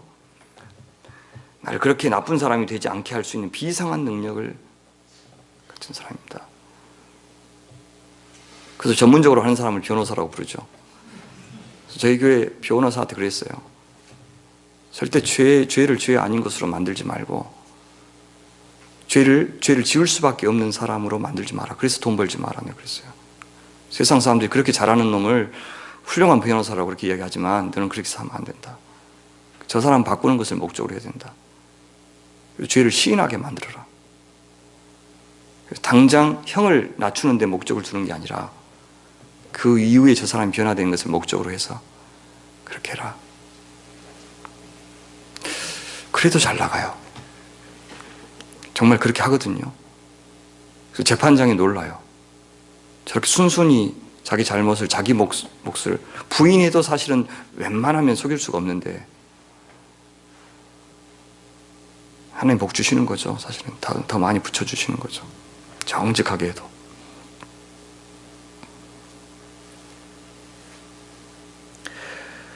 돈만 있으면 법이 복종하게 할 수 있고 권력만 있으면 정의, 역사 다 뒤틀 수 있습니다. 사회적 통념이 기준이 되고 문화가 기준이 되고 사람들의 인정이 기준이 되면 다 이해하고 넘어갈 수 있는 거 투성입니다. 탐욕, 욕망, 탐욕은 야망이라는 이름으로 정당화되고요. 정직하지 못한 거래, 사업수완이라고 부르면 됩니다. 아내를 버리는 것, 참 사랑을 찾아 따르는 것이라고 말할 수 있어요. 직장에서 그리스도인 티 안 내면서 하는 것, 배려라고 말할 수 있습니다. 예수만이 구원의 길이라고 말하지 않으면서 그것을 관대함, 톨러런스라고 이야기할 수 있습니다. 교회가 먼저 나서서 백기를 들고 있습니다. 그러니 가늠한 목사도 회개 없이 목회하고 교회 있던 지 마음대로 쓰고 상습적으로 도박하는 목사도 목회하고 위장 폐업하는 장로도 계속 장로하는 겁니다. 돈으로 노회장, 총회장, 감독회장 자리 사고 은급비로 사채놀이하고 교인 한 명당 몇백만 원 쳐서 팔아 넘기고 백주 대낮에 아들에게 교회를 물려주는 파렴치한 짓도 합니다. 아들이 물려받지 않으면 안정되지 못하는 교회는 즉 아버지 교회이지 하늘 아버지 교회가 아닙니다. 하나님의 백성으로 산다는 것은 무슨 뜻입니까? 그분의 말씀을 따라 산다는 것입니다. 우리가 하나님의 말씀 앞에 직면할 때라야 변명하지 않고 핑계하지 않고 있는 모습 그대로 인정할 수 있습니다. 의식의 세계뿐만 아니라 무의식의 세계까지 어느새 내 일부가 되어버린 습관의 세계까지 점검받아야 됩니다. 우리의 아픈 과거까지 그 말씀으로 해석되고 수렴되어야지 자꾸 트라우마니 아픔이 상처니 하면서 절대 안 나아요. 자꾸 꺼내보면서 자기 정당화해요. 현재의 자신을. 당신은 내가 얼마나 아픈 과거가 있는지 알아? 알지. 내가 당신보다 이제 더 알지. 한두 번 꺼내서 이야기했나? 나을 생각을 아예 안 해요. 그것 가지고 계속 울거먹어요. 그래서 상담에 한계가 있는 겁니다. 자꾸 히스토리를 추구하는 상담이 그 한계가 있는 거예요. 연관성이 있지만 절대 벗어나지 않아도 되는 정당성을 부여해요. 그래서 과거를 알면 해석이 됩니까? 해결이 됩니까? 알았다는 것만으로? 안 돼요. 그것이 이 상담의 함정입니다. 특히 내담자 중심의 그 함정, 상담의 함정입니다. 기독교 상담은 잘 들어주고 스스로 해결하도록 도와주는 게 아닙니다. 뭐 해라, 뭐 하지 말아라 라는 구체적인 지침까지 나아가지 않으면 기독교 상담이 아닙니다. 그래서 교인들 상담하러 많이 오죠. 그러면 다 정답 갖고 옵니다. 자기 하고 싶은 거 다 정답 갖고 온다고요. 그래서 저는 시간 없다고 난 설교 들으라고 그래요. 그럼 그래도 찾아온다고 그러면 내 말대로 할 거냐고. 그냥 듣고 참고할 거냐고 아니면 내 말대로 할 거냐고. 끝내 자기가 하고 싶은 대로 한다고요. 상담 받으면서. 안 들어요. 그냥 속 시원하려고 내 앞에 털어놓으려고 온 거예요. 그럼 속 시원하면 문제가 해결되는 거 아니에요. 털어놓고. 내 말 들을 거냐고. 포기해야 될 것도 있고요. 감수해야 될 것도 있고 있어요. 근데 그거 절대 안 하면서 상담하려고 그래요. 기독교 상담은 일반 상담하고 다릅니다. 그래서 제가 이혼시키기도 했고요. 절대 이혼 못하기도 했습니다. 그 말 들어야 돼요. 하나님의 말씀 앞에 나아간다는 것은 바로 그런 일입니다. 주께서 말씀하시면 들을 각오해야 된다고. 과연 하나님은 사울의 이 대답을 인정하실까요? 사무엘은 이번에도 사울에게 그 말이 맞다 틀리단 말 하지 않습니다. 사무엘이 사울에게 이르되 가만 계시옵소서. 무슨 말이요? 그 입 다물라 그 말이죠. 간밤에 여호와께서 내게 이르신 것을 왕에게 말하리이다. 내 말 하지 않고 여호와의 말씀 나는 전하겠습니다. 그러면서 뭐라 그러냐면 왕이 스스로 작게 여길 그때 무슨 말입니까? 왕이 자기가 작게 여겼다는 말은 하나님을 크게 여겼다는 뜻입니다. 자기 목소리는 작게 생각했고 하나님의 목소리를 크게 들었다는 뜻입니다. 그때 이스라엘 지파의 머리가 되지 아니하셨나이까? 이게 지도자의 자격입니다. 자기를 작게 여기는 것이 지도자의 자격이에요. 이강택 목사님이 여기서 합당하게 목사의 역할을 하려면 자기를 어떻게 여겨야 돼요? 작게 여겨야 돼요. 웨스트민스터 박사 아무것도 아닌 것으로 생각해야 된다고요. 교수 사역의 커리어 이게 도움이 되겠지만 사실은 아무것도 아니고 새로 배워야 돼요. 목회는 완전 새로운 영역이라고요. 학교에서 학생들을 가르치는 버릇으로 교인들 잘 모르니까 수업 들어 레포트 써오시오. 그렇게 해가지고는 목회 안 된다고요. 학생들 다루듯이 하면 안 된다고요. 완전 어른들 다루듯이 해야 된다고. 어른들 섬기듯이. 예. 그래서 새로 배워야 돼요. 새로. 앞으로 계속 시행착오 하실 겁니다. 어쩌면 여러분들이 목회를 가르쳐야 될지도 몰라요. 인내하면서 가르친다는 것은 말로 가르치는 것이 아니라 인내하고 이분이 목회에 체질화되도록 오래오래 기다려주시고 빨리 판단하지 마시고 그겁니다. 작게 여길 그때의 머리가 될 수 있어요. 작게 여긴다는 것은 이 목회 누구를 의지한다는 뜻입니까? 하나님 의지한다는 것이에요. 주님의 교회지 자기 교회가 아니거든요. 그러니까 주님한테 하달받고 승인받고 의지하고 그렇게 목회하는 것이죠. 그럴 때만 하나님이 이 종을 당신의 교회의 말씀의 종으로 전 쓰실 것이라고 믿습니다. 예. 바로 그거예요.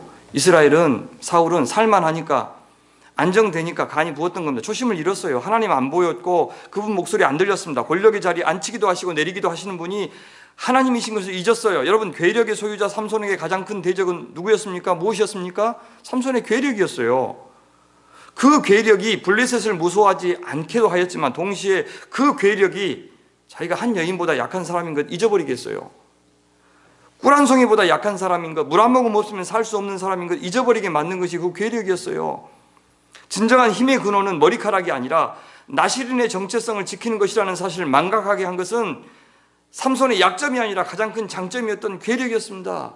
삼손을 넘어뜨린 것은 그의 약점이 아니라 강점이었어요. 우리가 힘이 없을 때 무너지는 것이 아니라 힘을 마음대로 쓸 수 있을 때 무너지는 겁니다. 그렇죠? 원천적으로 목사가 안전하려면 어떻게 해야 돼요? 힘을 원천적으로 쓸 수 없도록 만들어 놔야 되는 거예요. 자기가. 그게 안전해요. 그게 안전해요. 한 10,000명 앞에 놓고 집회하고 나서 집에 가면요. 그냥 붕 떠 있어요. 붕 떠 있어요. 여기는 뭐 그 정도는 아닌데 10,000명 정도 가면요. 완전 연예인들이에요. 그냥 하늘에서 떠서 살아요. 막 서로 손잡으려고 그러고 막 인사하고 막 어르신들이 다. 예, 최고로 좋은 음식하고 막 최고로 좋은 차 타고 붕 떠. 그러면 막 떠 있어요. 그 집에 가면 붕 떠 있으면 그런 종을 어떻게 대접해야 되겠습니까? 오면 아내가 그죠? 그죠? 막 금식기도 하고 있어야 되고 뜨뜻한 물로 발 씻어줘야 되고 막 그러죠. 가면 뭐 집이 난장판이 돼 있고 막 설거지는 이렇게 쌓여 있고 내가 아세키트라고 지금 이렇게 있었으니까 이제 당신이 해 그래요. 그러면 그때 이제 현실로 돌아오는 거죠. 이게 내 자리지 맞아. 아이고 이게 나지 뭐 그렇게. 절대 아내는 그 꼴을 못 봅니다. 절대 제가 붕 떠 있는 꼴을 못 봅니다. 그래서 의도적으로 청소도 안 해놓고 설거지 이렇게 쌓아놓고, 그럼 저는 요 기도상에 4명이 밥 먹거든요. 항상 일식삼찬이에요. 저는 원칙입니다. 그래서 딱 3개 놓고 요 상에 기도상 해서, 제가 식탁 살 돈이 없겠어요. 좀 사야 될 것 같아요. 왜냐하면 이제 애들이 크니까 좁아요. 애들이 어렸을 때는 그게 괜찮았는데 다리 뻗으면 막 이제 다 가서 타니까 좀 불편하긴 한데, 그렇게 앉아서 이제 4명이 머리 맞잡고 밥 먹을 때 그때 이게 내 자리지, 이게 나지, 이게 현실이지 하고 다시 돌아오는 거예요. 붕 떠 있다가 땅으로 돌아오는 거예요. 그거예요. 그게 전부예요. 사실 그게 일상이고 그게 우리 수준이죠. 그게 위태로운 직업이라니까. 요 앞에 있는 게, 이 마이크를 대고 있는 게 사람을 이상하게 만들어요.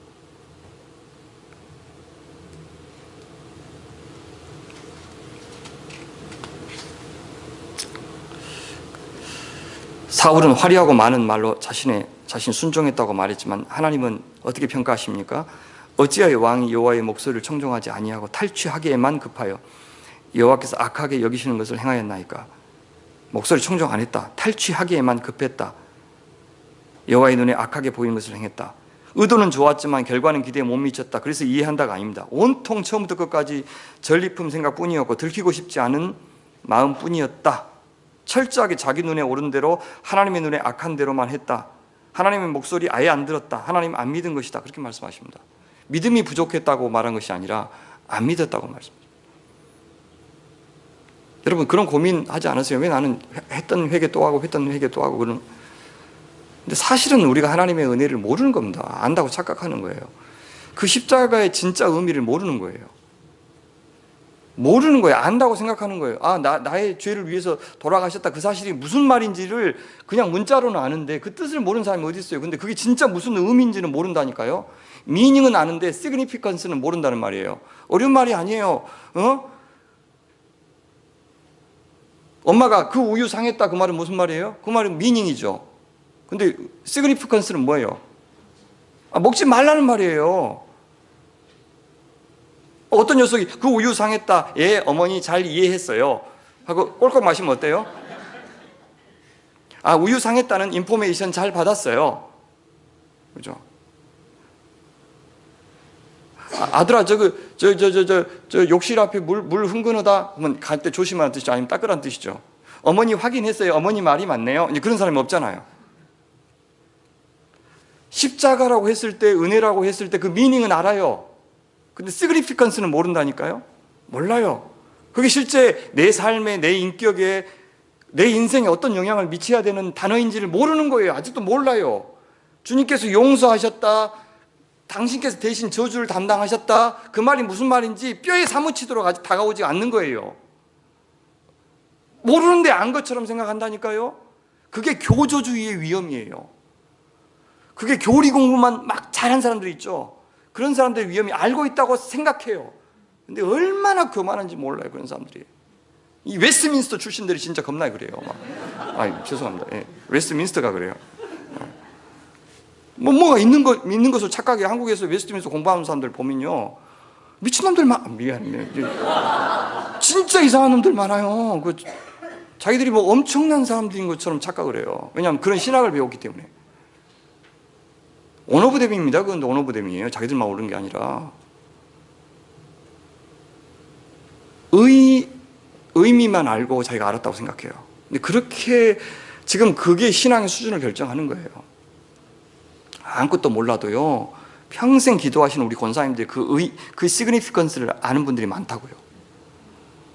성경 공부 아무리 많이 해도 그 미닝만 논리적으로 잘 알고 있는 사람들이 되게 많아요. 그걸 알아야 돼. 그걸 알아야 진짜 아는 거예요. 그걸 모르니까 회개하고 또 하고 회개하고 또 하고 회개하고 또 하고 하는 거예요. 여러분, 나는 왜 자꾸 이렇게 예배 시간 늦을까 하고 시계 5분 빨리 맞춰놓고, 그죠? 약속 시간 지키려고 애를 써본 적 있죠? 어땠어요? 지키시던가요? 5분 빨리 가는 것까지 계산해가지고 늦죠? 여지없이 늦어요. 괜히 계산하려고 머리만 아프죠? 안 돼요. 왜요? 그 시계가 정확히 그 시각을 가리키고 있다고 믿지 않기 때문에 그래요. 누가 나 몰래 시간을 5분 딱 빨리 맞춰놓고 정말 그 시계가 가는 대로 그 시계라고 믿어야만 내가 움직인다고요. 안 믿는 거예요. 안 믿는 거예요. 안 믿으니까 안 움직이는 거예요. 그래서 사울한테 네 믿음이 부족하다 그렇게 말씀하신 게 아니라 온통 너는 처음부터 이 전쟁을 통해서 내가 한번 이번에 만회해야 되겠다. 왕으로서의 자격이 여전히 있다는 것을 증명해야 되겠다. 누구한테? 하나님한테가 아니에요. 백성들한테예요. 백성들한테. 이 백성들의 여론이 왕권을 좌우한다고 아직도 믿고 있는 거란 말입니다. 근데 그럴 수 있어요. 하나님 믿으면서도 이 사역자가 오늘 아침에 사역자가 죽네. 오늘 사역자가 하나님은 나를 신실하게 여겨도 이 성도님들이 나한테 별로 안 좋아하면 나는 이 자리 못 있을 것이다 하는 생각이 많이 들어요. 그래서 성도들한테 잘 보이려고 애를 쓰고 결국 나 미워하는 사람들이 있으면 어떻게 하는지 아세요? 그래서 딱 편을 가릅니다. 쫙 편을 갈라요. 편을 갈라서 한쪽만 잘해줍니다. 충성파들을 만드는 거죠. 특히 새신자들한테 엄청 잘합니다. 이 스토리를 잘 모르는 사람들한테는 엄청 잘해가지고 자기 편을 딱 만듭니다. 그래서 결국 나가게 만듭니다. 저쪽이 못 견뎌서. 그런 수법을 써요. 인간적으로. 전형적인 패턴 아닙니까? 여러분들 겪었던.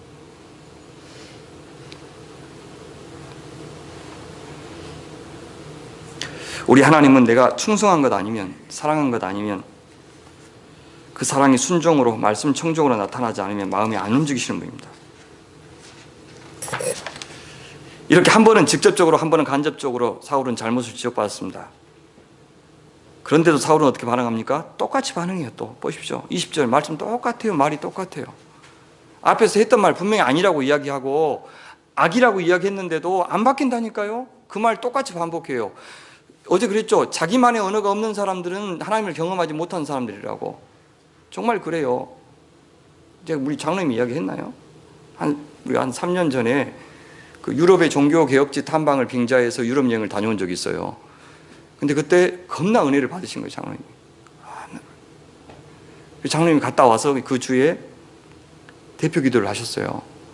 내가 뭐 어제 대표 기도 하면 거의 비슷하다니까요. 예측 가능한 기도를 하시잖아요, 늘. 그렇죠? 근데 그날은 기도가 앞으로 안 나가는 거예요. 기도가. 근데 우리는 이 준비 안 돼서 안 나가는 건지 아니면 할 말이 가득한데 말을 못 찾은 건지를 안다고요. 근데 그날은 후자였어요. 이분이 막 벅차오르는데 이 마음을 표현할 수 있는 말을 못 찾은 거예요. 전전긍긍하시더라고요. 그러니까 유럽 여행에서 그 자기 목숨을 걸고 신앙을 지켰던 믿음의 선배들의 흔적들을 보면서 벅차오르셨던 거예요, 이분이. 그래서 그 신앙을 본받고 싶고 그렇게 만드신 그 하나님, 그분들이 그 지키고 싶었던 그 하나님, 그 하나님이 막 꽉 차오르니까 뭐라고 해야 되는데 기존에 자기가 썼던 단어 가지고는 허접한 거예요. 늘 했던 말 가지고는 도저히 표현이 안 되니까 그걸 찾으려고 애를 쓰시고 하고 한마디 하고 기다리고 한마디 하고 기다리고 한마디 하면 성도들도 하고 왜냐하면 한 번도 안 들었던 말이니까 감탄하는 거예요. 그리고 기도가 다 끝났을 때 다 박수 쳤다는 거예요. 난 대표 기도 끝나고 박수한 거 처음 봤어. 그 마음이 다 통한 거예요. 시편 기자들이 새 노래를 지어야만 했던 그 심정 있잖아요. 옛날 다른 사람이 불렀던 노래 가지고는 지금 말씀 사건을 일으켜서 새롭게 나에게 다가오신 그렇게 개입하시고 간섭하셨던 그 하나님을 설명할 길이 없는 거예요. 이미 불렀던 찬양 가지고는. 그래서 새 노래를 지어서 바쳐야 했던 그 심정으로 그분이 기도하신 거죠. 그래서 그날의 기도는 그날의 설교보다 훨씬 우리를 하나님 앞으로 가까이 다가가게 만들었어요. 훨씬 좋았어요. 근데 이 사울은 했던 말 반복하고 비겁해요. 자신과 백성을 극명하게 대조시키는 구조로 이야기하고 있어요. 그럼 제사 지내려고 하는 목적이었으면 불순종해도 괜찮은 겁니까? 하나님은 그렇게 수단과 방법을 가리지 않고서라도 교회 키우기를 원하시는 그 찌질한 분입니까? 사무엘은 하나님이 정말 사울에게 바라시는 것이 뭔지를 말씀해 주시죠. 여호와께서 번제와 다른 제사를 그의 목소리를 청종하는 것을 좋아하심 같이 좋아하시겠나이까? 순종이 제사보다 낫고 듣는 것이 순양의 기름보다 낫습니다. 번제와 다른 제사, 이것이 우리 시대에 무엇인지 교회가 생각해 봐야 됩니다. 순종을 대치하는 번제와 다른 제사가 뭐가 될 수 있는지를 교회가 생각을 해야 돼요. 예? 그 어떤 결정, 좋은 기회, 무엇이 없으면 순종. 그 순종이 뭡니까? 형제들 간의 하나됨입니다. 그죠? 서로 사랑하는 거, 그 순종의 그 명령만큼 더 큰 것이 어디 있습니까? 하나님 사랑하고 이웃을 사랑하는 것, 그것을 해치면서까지 이룰 수 있는 교회 일은 아무것도 없어요. 교회 의견 맞지 않으면 안 하면 돼요. 우리는 교회가 하나로 의견 못 모으면 저는 그냥 사회자로서 한 달간 또 기도합시다. 결정 안 해버려요. 저는 안 해요. 기도합시다. 합시다. 사람들 마음을 불편하게 하면서까지 일하는 거 뭐 안 해도 돼요. 안 해도 돼요, 교회. 결정 안 해도 된다고요. 그냥 하던 대로 살면 돼요. 뭐가 큰 문제예요. 그래서 뭐 다른 사람들 가져가면 그 사람들한테 복 받는 것이죠. 뭐 주인한테 간 것이지. 우리가 꼭 가져야 되는 게 있습니까? 괜찮아요. 영국에 웩 본부가 있습니다. 웩 본부가 거기 있는 제가 영국에 있었던 그 숙소에서 한 1시간 정도 운전하면 갈 수 있어서 혼자 리트릿 할 때 많이 갔어요. 그냥 그 성이에요, 성. 옛날 성을 사서 해서 참 혼자 묵상하기 참 좋았습니다. 거기 가면 제가 갔을 때 6개월째 비어 있는 방이 있었어요. 근데 거기는 일이 많기 때문에 방이 비어 있으면 안 돼요, 사실은. 서로 쓰려고. 근데 어떤 용도로 써야 될지 만장일치가 안 되면 거기는 결정을 하지 않습니다. 6개월 동안이나 한 달에 한 번씩 회의를 하는데 6개월 동안이나 만장일치가 안 돼서 비어 있는 거예요. 공간은 늘 부족한데. 그 선교사님들의 생각이 그거죠. 우리 하나 되어서, 그죠? 결정하는 것보다 더 중요한 것이 없다. 하나님은 절대 우리가 안 한다 그래서 실패하는 법이 없다. 정말 귀한 믿음 아닙니까? 그 사람들은 절대 기도 편지에 돈 이야기해서는 안 됩니다. 돈이 필요하다는 암시도 줘서는 안 됩니다. 철저하게 페이스 미션으로 합니다. 하나님이 아셔서 공급하시는 방법 이외에는 돈을 조달할 수가 없습니다. 그게 웩 정신입니다. 웩의 기도 편지는 완전히 리서치입니다. 그 현장에 대한. 그래서 기도 편지는 거의 하나의 연구 논문이에요. 기도 편지를 보낼 때. 그래서 다음 선교사가 그 지역에 갈 때 그 기도 편지 가지고 공부하면 돼요. 그럼 그 지역에 대해서 오리엔테이션이 다 끝나는 거예요. 참 귀한 단체더라고요. 제사의 핵심은 제물이 아닙니다. 하나님 무슨 고기 잡수고 싶어서 제사하러 하셨겠습니까? 제사의 핵심은 아벨, 또 예수님에게서 볼 수 있듯이 믿음입니다. 믿음은 순종이고 자기 부인이고 내가 죽는 것이 믿음입니다. 제물을 죽이는 것이 제사가 아니라 내가 죽는 겁니다. 죽은 제물과 내가 하나가 되는 것이 제사입니다. 그런데 사울은 좋은 제물은 드릴 준비를 했지만 정작 자신은 드리지 못했습니다. 물론 좋은 제물도 아니었지만 자기가 죽지 못했어요. 자신은 하나님의 목소리를 청종하지 않았습니다. 하나님이 바라시는 것은 순종입니다. 받으실 만한 제사에 대해서 까다로운 규칙 정한 이유도 순종 여부를 보시기 위해서이지 식성이 까다로워서가 아닙니다. 여러분, 내가 죽지 않으면 언제든 하나님을 죽일 수밖에 없습니다. 하나님의 말씀을 듣지 않으면 하나님의 말씀을 질식시키고 뒤틀고 왜곡할 수밖에 없습니다. 가인이 아벨 죽인 것은 사실 하나님 죽인 거예요. 하나님 죽일 수가 없어서 하나님이 사랑하시는 아벨을 죽인 겁니다. 내가 하나님의 말씀 앞에 죽지 않으면 나는 내 형제를 죽일 수밖에 없다고요. 그렇죠? 불순종하는 마음에는 항상 누군가를 죽인다고요. 내가 하나님 말씀 앞에서 나를 죽이지 않으면 나는 내 형제를, 교회를 죽이고 있을 겁니다. 그래서 순종하지 않는 것은 하나님을 없는 것이나 다름없게 여기는 겁니다. 그래서 뭐라 그럽니까? 23절에 이는 거역하는 것은 점치는 죄와 같고 완고한 것은 사신 사악한 우상에게 절하는 죄와 같다. 제사만 드리고 순종하지 않는 것은 사실상 우상에게 절하는 것과 똑같다, 그렇게 말씀하시는 겁니다. 하나님은 이제 하나님 자신을 버린 사울에게 어떤 운명을 선고하십니까? 23절 보십시오. 23절. 왕이 여호와의 말씀을 버렸으므로 여호와께서도 왕을 버려 왕이 되지 못하게 하셨나이다. 그제서야 또 뭐라 그러냐면 23절 24절에 보시면 그래요. 인정하죠? 자, 그 말을 듣고 사울이 자기 죄를 고백합니다. 사울이 사무엘에게 이르되 내가 범죄하였나이다. 내가 여호와의 명령과 당신의 말씀을 어긴 것은 내가 백성을 두려워하여 그들의 말을 청종하였음이니이다. 그는 여호와의 목소리나 사무엘의 목소리보다 백성들의 목소리를 더 두려워했습니다. 그에게 우상은 왕권이었습니다. 그래서 우상처럼 떠받들던 왕권을 잃어버린다는 소식에 정신이 번쩍 든 겁니다. 그가 두려워했던 것은 하나님을 잃어버리는 것이 아니라 왕권을 잃어버리는 것이었습니다. 그래서 불순종의 최종 결과는 어떻습니까? 그 나를 찢어버리겠다 그러죠. 그 나를. 근데 사울은 여전히 사무엘에게 같이 동행해달라고 요구합니다. 처음엔 거절하다가 나중에 그대로 동행해 줍니다. 하지만 사무엘의 목적은 사울의 목적과 달랐습니다. 사울의 불순종과 심판받을 운명을 백성들 앞에 다 드러내주기 위해서 동행했지 사울을 높여주기 위해서 하지 않았습니다. 그래서 먼저 아각을 백성들 보는 앞에서 처형합니다. 사울 차례죠. 나중에 어때요? 막 동행해달라고 옷을 찢죠. 근데 이 찢다라는 단어가 앞에 너희 나라를 찢어버리겠다 했던 단어가 똑같습니다. 사울은 열심히 찢었지만 아무 소용이 없었습니다. 자기의 영광을 위해서 선지자의 옷자락을 찢는 그 마음, 그것이 나라를 찢는 것으로 결과가 나타날 것입니다. 우리도 그래요. 하나님 말씀을 좀 가르쳐 달라고 우리 목사님 막 옷을 막 찢으면 하나님이 이 공동체 정말 복 주실 겁니다.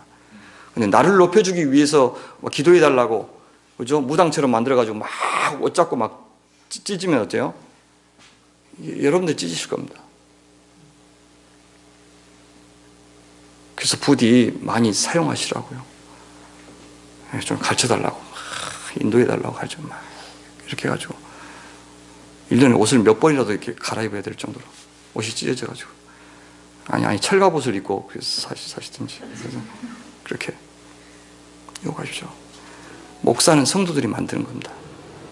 성도들이 목사를 한없이 게으르게 만들 수도 있고 한없이 말씀에 창념하게 만들 수도 있고 한없이 말씀은 소홀히 하고 신방만 하도록 만들 수도 있고 신방하도록 좋아하는 거 맨날 골프 치러 다니자고 그렇게 잘해준다고 하는 사람들도 있어요.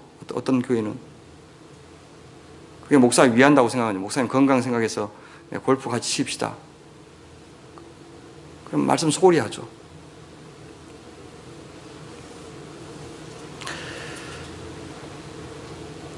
먼저 사울을 어떻게 합니까? 그건 즉시 죽이지 않습니다. 남은 생애 동안 사울은 하나님의 말씀을 쫓지 않고 다윗만 쫓다가 스스로 목숨을 끊는 비극으로 마감합니다. 35절이 그것을 암시하죠. 사무엘이 죽는 날까지 사울을 다시 가서 보지 아니하였으니 이는 그가 사울을 위하여 슬퍼함이었고 여호와께서는 사울을 이스라엘 왕으로 삼으신 것을 후회하셨더라. 여기 슬퍼하다는 단어 애도하다는 뜻입니다. 죽음을 슬퍼하다. 그러면 사무엘이 사울을 애도했다는 것은 무슨 뜻입니까? 사무엘에게 이미 사울은 죽은 것이나 다름없었다는 뜻입니다. 그에게 더 이상 권면도 하지 않았고 하나님의 말씀도 들려주지 않았습니다. 다시는 안 만났으니까. 그래요. 우리 삶에서 우리 교회에서 하나님의 말씀이 끊어지는 것, 그것이 바로 사망 선고입니다. 교회에서 복음 선포가 중단되고 복채를 불어주고 복을 빌어주는 곳이 될 때, 복채를 받고 복을 빌어주는 곳이 될 때, 목사가 성도들의 가려운 거 긁어주고 아픈 곳 만져주는 역할로 전락할 때 교회는 죽은 것입니다. 말씀대로 설교하고 말씀대로 살아내는 교회만이 살아있는 교회고 이 어그러진 세상에서 자유로운 공동체가 될 겁니다.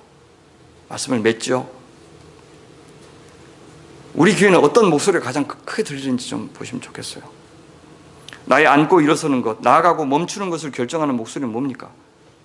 내 안에서 들려오는 양의 목소리, 소의 목소리, 그것을 자극하는 백성의 목소리가 있습니까? 여러분, 하나님의 목소리를 이 소리보다 더 크게 듣고 그 목소리에 더 재빨리 순종하는 남은 인생이 되기를 바랍니다. 내 안에 진멸해야 될 아말렉, 아각은 뭡니까? 우리는 아말렉과 전쟁하기 전에 그 내 안에 있는 아말렉과 먼저 싸워야 됩니다. 아말렉 왕 아각이 살아있고서는 결코 하나님께 온전한 제사를 드릴 수가 없습니다. 주님은 그 아각보다 내 순종을 더 중요하게 여기십니다. 선교사 윌리엄 보든이 남긴 말대로 저희들은 남김없이 후퇴 없이 후회 없이 우리 자신을 하나님 앞에 드릴 수 있기를 바랍니다. 아끼지 맙시다. 우리 자신을 아끼지 맙시다. 다 주님 앞에 갑니다. 다 인생의 끝이 있습니다. 그러니 no reserves, no retreat, no regret. 남김없이 후퇴 없이 후회 없이 그렇게 살아갑시다. 그래서 하나님께서 이 시대에 이 교민사회에서도 병든 교회를 살리고 추락하는 하나님의 명예를 이 교회를 통해서 회복하시고 무너진 말씀의 권위를 되찾는 일에 살아가는 저희 은혜 장로교회 성도들을 사용하시는 그 은혜가 있기를 간절히 바랍니다. 기도하겠습니다. 하나님 아버지,